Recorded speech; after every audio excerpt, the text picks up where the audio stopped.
I think I'm more accustomed to traveling and waking up in a new place or being in a new place every day and kind of living a nomadic lifestyle. It's kind of been something that I've been doing for the last, 10 to 12 years of my life. So, it's kind of when you spend 6 to 8 months out of the year touring and traveling, it's kind of like your vehicle becomes your home and you're just kind of used to waking up in a new place and kind of being okay with that.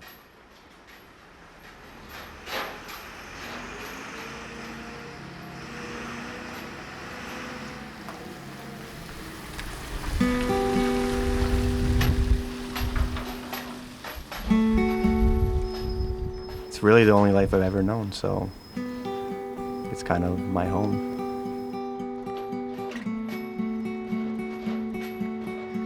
You bring with you what you need, but other than clothes and a couple things that, your phone and your computer or whatever, you just have to be, flexible and easy to change with what you're given. A lot of these venues that we come to, we have been to, sometimes we haven't. So it's like you have no idea where in a city or town you're going to be, what's going to be around you, and you just got to be able to be okay with that. You can't be, needy and be like, I need this, I need that. Oh no, there's no toilet seat in the washroom's a mess. It's just kind of like, there's no shower today. It's like, c'est la vie.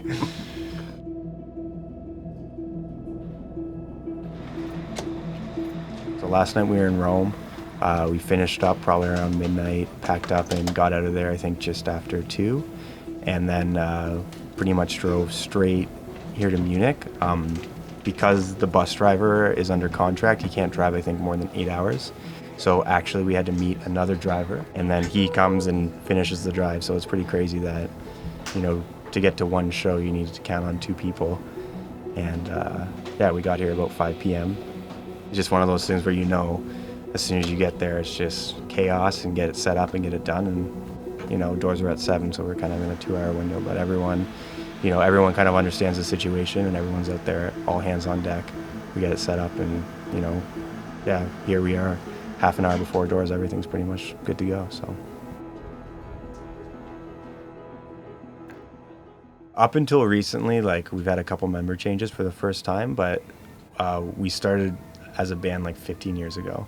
So it's like we all went to school together, and it was pretty crazy that we had been going for so long as the same members and had known each other, some of us, since we were 5. So the other 2 new guys, Mike, our new drummer, we've known him for 5 or 6 years just from playing in other bands. And then Cam, who's filling in on bass for us, he started touring with us doing merch, and then he did lights, and then he did sound, and now he plays in the band. So he kind of did the old climb the chain to now he's on stage with us. But there is a lot of good chemistry and a lot of good friendship, and I hope that translates why we're not a bunch of musicians that, learn the songs and go out there and perform them. And there's, we're trying to feed off each other as much as we can.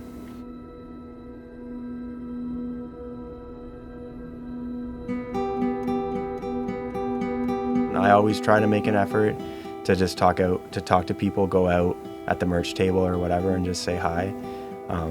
Because I feel like that keeps you grounded, The only reason we're here playing shows is because people are coming to see them. And it's funny that just going out and saying thank you for coming and hearing people's personal stories of why they like your band or, how they discovered us and stuff like that, that goes a long way for them. And hopefully that can make a lasting impression where they realize that we just play music for a living and we're the same as them. Looks can be deceiving. People will see bands playing in front of huge audiences, and at the end of the day, it's like they may not be walking away with, nearly as much as they probably deserve. For a lot of bands that, aren't particularly selling a mass quantity of records or getting a lot of plays or radio play and stuff like that, it's like that's a source of income that we never really count on. At least for Protest the Hero, it's like we need time off to write music. So if you're not generating enough money to take a break, it's like then you're gonna have to be back on the road, and then you'll never have time to take a break to write music. So, a lot of people will come out on the road and, hopefully break even at the end of the day, stuff like that. But it's like that's not why they're here. And they're here because they love making music, they love the lifestyle, they love being able to travel and, you know, perform and all that stuff, everything that comes along with it. And though it might not be all partying and, you know, glamour and drinking and drugs and sex and all that stuff, it's just like you see so many people giving up everything just to come out on the road, just to, you know, do another tour and get to, you know, go to new places and have new experiences.